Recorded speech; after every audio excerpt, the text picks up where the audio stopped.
World of Tanks and Warships is celebrating Christmas in a pretty violent way. Guild Wars 2 Living World is literally all or nothing. Warframe introduces a new wild frame who can dodge bullets, and Crossout finally launched its story-driven adventure mode.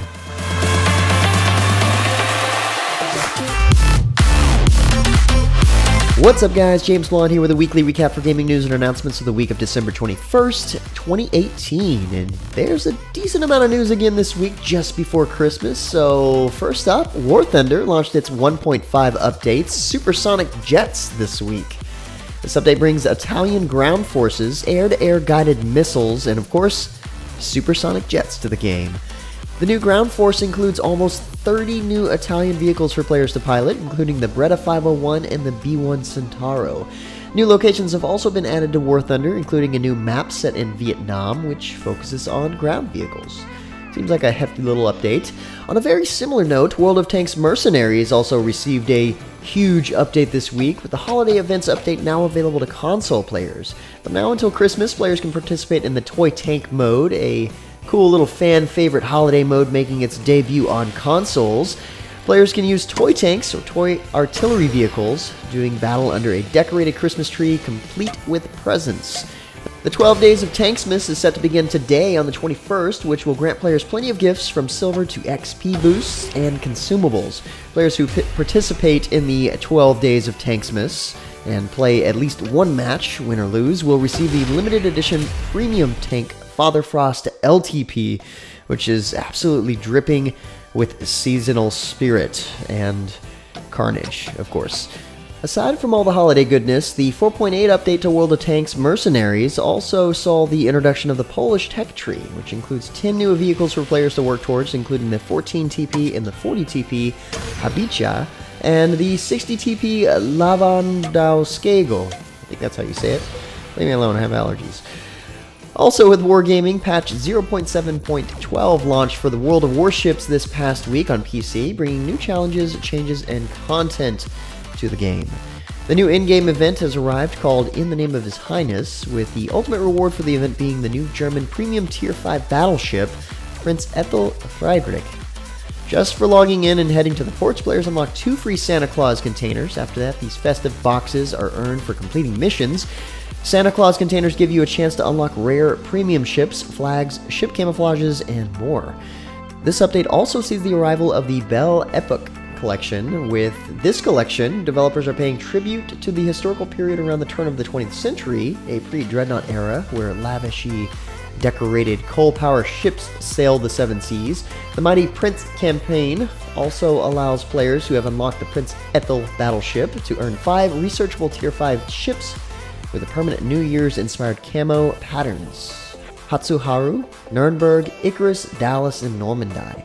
Completing the campaign earns players a permanent camouflage for their Prince Ethel Friedrich ship as well. As far as FPS games go, the PlayStation and Xbox One editions of Warface received the Icebreaker update this week, which comes with new PvP maps as well as a new cooperative raid. The co-op map, Icebreaker, will take players to the heart of winter in this free update and further advances the overarching narrative towards its turning point.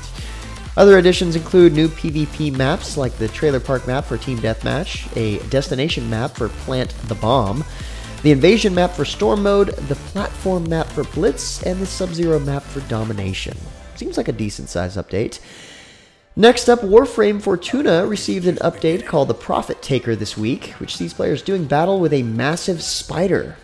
The update also features a new frame, Baruch, who can dodge all incoming projectiles when not attacking. If you can dodge a wrench, you can dodge a ball, but edges closer to his breaking point for each projectile dodged.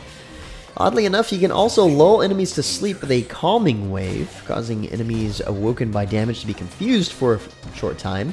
That would be pretty confusing. His ultimate ability, Serene Storm, allows him to command the Desert Wind to deal powerful area of effect blows with his hands and feet. While commanding the storm, his restraint meter is restored, bringing him back to the neutral state at its conclusion. Sort of a wild variety of skills with this one, if you ask me, but, you know, I'm always up for new Warframe, so, yeah, keep them coming.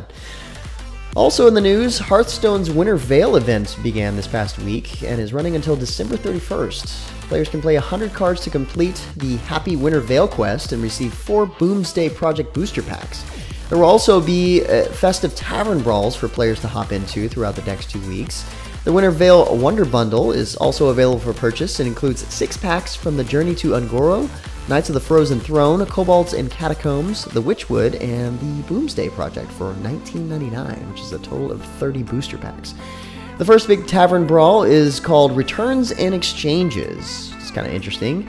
It has players build decks of 20 minions with 10 random class spells being chosen automatically once the match begins. At the start of each brawl, each player will mulligan for an opening hand and then gift the rest of their deck to their opponent. Each gift deck comes with a 5 mana gift receipt card, and each hero only has 20 life. When the gift receipt is played, it refreshes your mana crystals and swaps the player's decks again, and destroys the opponent's gift receipt. Kind of an interesting setup, but could be fun.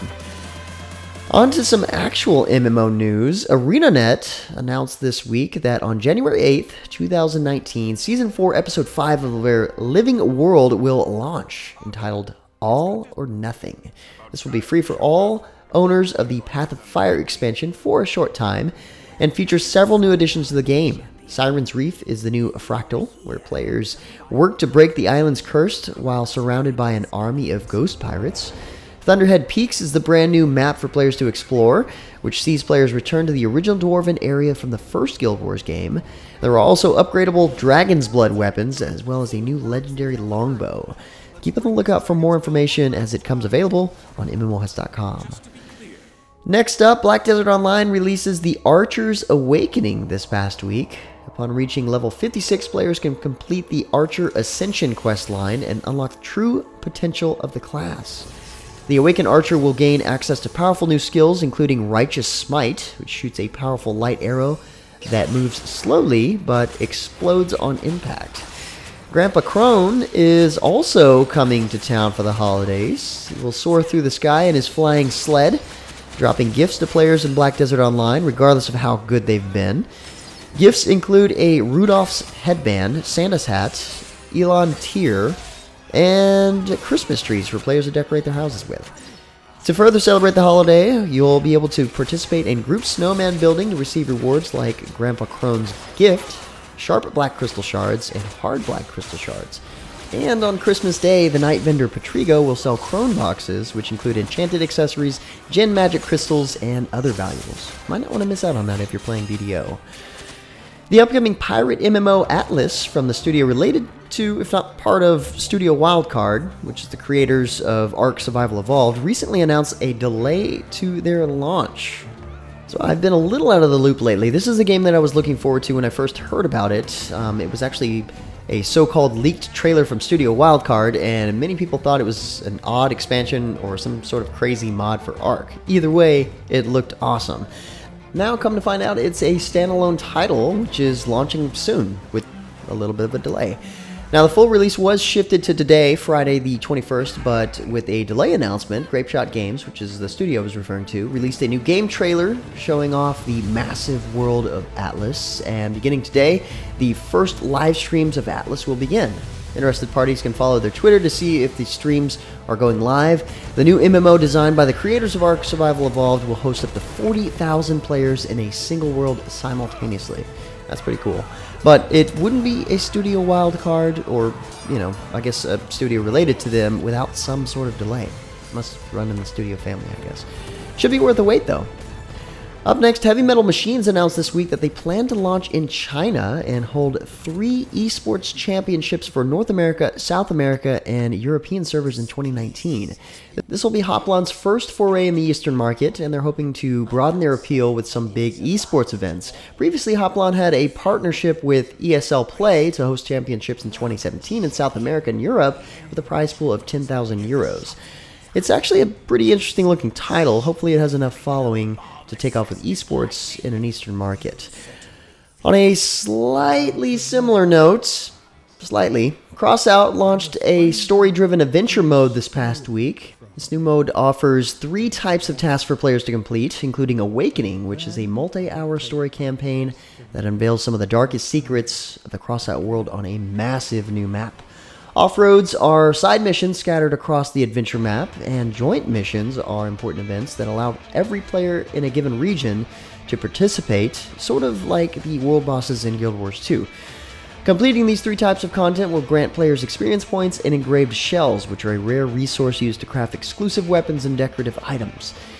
Even from the early days, I kind of felt that Crossout would do this, at least go this route with its adventure mode. Too much lore to leave it all out.